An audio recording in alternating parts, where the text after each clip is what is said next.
ഞാനിങ്ങോട്ട് വരുന്നതിന് മുമ്പായിട്ട് 22-ാം തീയതി ലയോ 14 മാർപ്പാപ്പയെ റോമൻ കൂരിയയുടെ ക്രിസ്തുമസ് ആഘോഷങ്ങളുടെ ഭാഗമായിട്ട് നേരിൽ കാണുവാനായിട്ട് അവസരം ലഭിച്ചപ്പോൾ നാട്ടിലേക്ക് വരുന്ന കാര്യം പരാമർശിക്കുകയുണ്ടായി.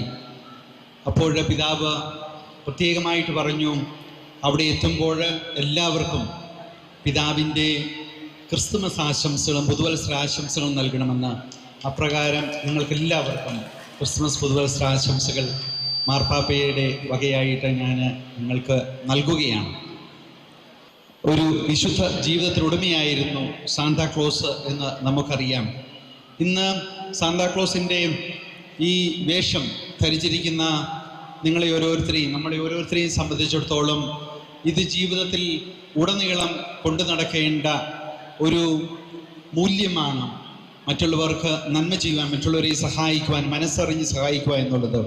ഇവിടെ ഈ ആഘോഷത്തിൽ ഭിന്നശേഷിക്കാരായിട്ടുള്ളവരെയും ഉൾപ്പെടുത്തിയിരിക്കുന്നു എന്നത് വളരെ ശ്ലാഘനീയമായിട്ടുള്ള ഒരു കാര്യമാണ്. ഞാൻ അഭിമന്യ പിതാവ് പറഞ്ഞതുപോലെ ഫ്രാൻസിസ് മാർപ്പാപ്പയുടെ അന്തർദേശീയ യാത്രകൾ ഒരുക്കുന്ന ദൗത്യം എന്നിലുണ്ടായിരുന്നു.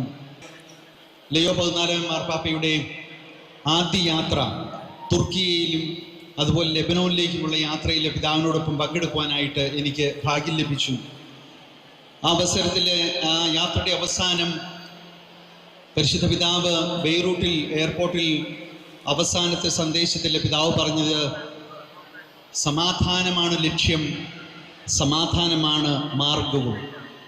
സമാധാനമാണ് ലക്ഷ്യം, സമാധാനമാണ് മാർഗവും. എല്ലാവർക്കും ബോൺ നത്താലെ.